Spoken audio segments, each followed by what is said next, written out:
Breaking news! Grabe talaga ka-powerful. Finish na talaga ang usapan. Pangulong Bongbong Marcos, viral matapos maisiwalat sa lahat ng sambayan ng Pilipino ang kanyang pakikipagsanib puwersa sa not just one but two. Yes mga kababayan, you heard it right. Dalawang malalakas na bansa talaga ang dumayo pa mismo dito sa Pilipinas para lang personal na makausap ang ating mahal na Pangulong BBM. Bukod sa pagpapaigting ng pambansang seguridad, mga usaping kalakalan, pamumuhunan, people-to-people relation, agrikultura, at depensa ang kanilang mga pangunahing tinalakay. Dito mo talaga masasabing world class ang ating mahal na BBM dahil sunod-sunod na halos kada linggo ay may mga sumusugod na matataas na leader ng mga ibang bansa para lang suyuin ang ating mahal na Pangulo. Kaya naman mga kababayan, wag na natin itong patagalin pa. Samahan niyo ko at sabay-sabay nating alamin ang maiinit na balita sa araw na ito.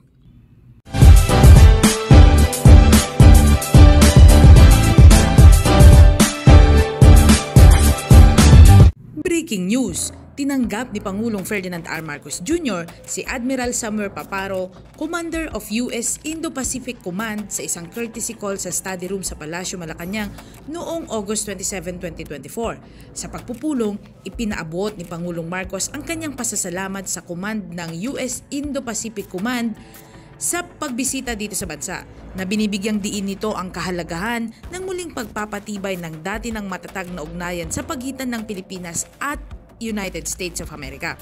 Kabilang sa mga paksa para talakayin sa courtesy call ay ang mga bagay na nauukol sa kooperasyong pansiguridad at pagtatanggol at iba pang pangrehiong alalahanin para sa dalawang bansa. Ito ay ang unang pagbisita ni Admiral Paparo sa Pilipinas bilang commander ng Commander of US Indo-Pacific Command. Nasa bansa siya para dumalo ng annual meeting ng Mutual Defense Board at Security Engagement Board kung saan nakatakda rin siyang lumahok sa pagpaplano ng mga aktibidad para sa 2025. Binisita din ni Commander Paparo ang Basa Air Base sa Pampanga kasama si Chief of Staff General Romeo Browner kahapon bilang bahagi ng patuloy na Mutual Defense Board Security Engagement Board meeting. Malugod na tinanggap ni Pangulong Ferdinand R. Marcos Jr. ang kanyang kagalang-galang na Deputy Prime Minister na si Sok Chenda Sopya, Ministro ng Foreign Affairs at International Cooperation ng Kaharian ng Cambodia sa isang courtesy call sa study room ng Palasyo ng Malacanang kahapon, August 28, 2024. Ipinahayag ng Pangulo ang kanyang taos-pusong pasasalamat sa pangalawang punong ministro para sa kanyang pagbisita dito sa Pilipinas, na binibigyang diin ang patuloy na pagsisikap na palakasin ang bilateral na ugnay ng dalawang bansa na napangalagaan na mula ng formal na nagtatag ng relasyon noong 1957. Sa kanyang pagbisita, si Deputy Prime Minister Sopya at Department of Foreign Affairs Secretary Enrique Manalo ay nakatakdang maging co-chair sa ika-4 na pulong ng Philippine-Cambodia Joint Committee on Bilateral Cooperation sa Maynila sa August 28, 2024. Ang ika-4 na pulong ng Joint Committee on Bilateral Relation ay naglalayong talakayin ang mga pangunahing bahagi ng kooperasyon ng dalawang bansa tulad ng depensa at seguridad, kalakalan at pamumuhunan, agrikultura at palitan ng mga tao bukod sa iba pa. Ito rin ay minarkahan ang unang opisyal na bilateral na pagbisita ng Deputy Prime Minister sa isang Association of Southeast Asian Nations member state bilang pinuno ng delegasyon at ng unang pagbisita ng isang Cambodian Foreign Minister sa bansa mula pa noong 2017. Samantala, sa iba pang balita, inaprubahan ni Pangulong Ferdinand R. Marcos Jr. ang Civil Service Modernization Program na sa wakas ay tutulong sa pagpapabuti ng kahusayan sa byurokrasiya at pag-streamline ng serbisyo sibil sa bansa. Inihayag ito ni National Economic and Development Authority Secretary Arsenio Balisagan kahapon. Sinabi ni NEDA Secretary Balisagan na ang Philippine Civil Modernization Project ay makakatulong sa pag-upgrade ng serbisyo sibil ng bansa, partikular sa pag-streamline ng mga proseso at pamamaraan para sa human resource management sa pampublikong sektor. Aniya, ang modernization na serbisyong sibil ay magpapaunlad sa kasalukuyang sistema na gagawing interconnected at digitalize ang mga ahensya ng gobyerno sa paghawak ng pampublikong pananalapi at sa pagpuno ng mga bakanting trabaho sa pampublikong sektor. Halos 2 milyong lingkod bayan ang makikinabang sa Philippine Civil Service Modernization Project na isasalin sa mas magandang serbisyo publiko para sa mamamayang Pilipino. Sir, katatapos lamang po ng 20th NEDA board meeting. So, ano po yung naging highlights? Siguro we can discuss kung ano po yung pinaka natumbok at na-approve po ng Pangulo na mga issues po. Na-approve ng Pangulo natin at ng NEDA board yung a number of projects, particularly yung Philippine Civil Service Modernization Project ng Civil Service Commission. Pangalawa, yung approval ng upgrade, expansion, and operation and maintenance ng dalawang projects, ng Bohol at saka yung Bohol International Airport at saka yung Lagindingan International Airport. No? These are just to confirm the ad referendum decision or approval of the NEDA board. No? Other projects are that we reviewed, the NEDA board reviewed, discussed. Ito yung mga tinatawag nating IFPs, yung infrastructure flagship projects na ang total na ngayon is 186, about 9.6 trillion pesos worth of projects na priority ng administration. At doon tinukoy yung mga developments, yung mga issues, lalo doon sa mga tinatawag natin na problematic projects because nagkakaroon ng some issues, implementation issues, at tinugunan naman ng mga iba-ibang ahensya at saka ng NEDA board. No? Yung isa pa yung pag-include ng Department of Education at saka Department of Agriculture doon sa composition ng NEDA board para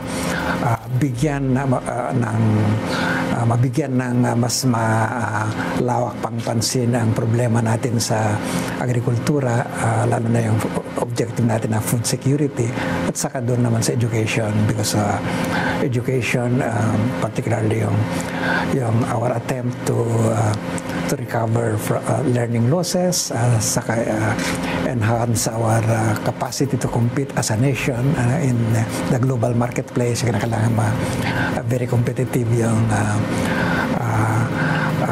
products that are coming from our school. So yun yung isang step natin na ma-improve yung participation ng social sector at saka yung agriculture doon sa NEDA board. Isang napaka-importanting project pa na na-discuss ngayon yung Metro Manila Priority Bridges Seismic Improvement Project. No? Ito napaka-importante dahil ito tutugon sa mga safety ng bridges natin at tutulong din sa pag-improve eventually ng traffic conditions sa Metro Manila. Sige po. Nabanggit nyo, Sec, na ang dami pong priorities at projects na natalakay sa NEDA board meeting. Unahin na po natin yung pinakahuli nyong nabanggit, which is the Priority Bridges Seismic Improvement Project. So, kailan po natin may expect na magsimula ito? At would you be able to mention kung ano po yung mga proyektong sisimulan in the coming months or years? In-expect na ma-start na nito next year.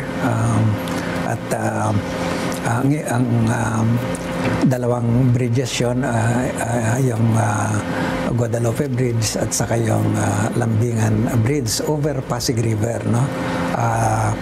At ang purpose nito is para may strengthen yung bridges natin, ma-retrofit,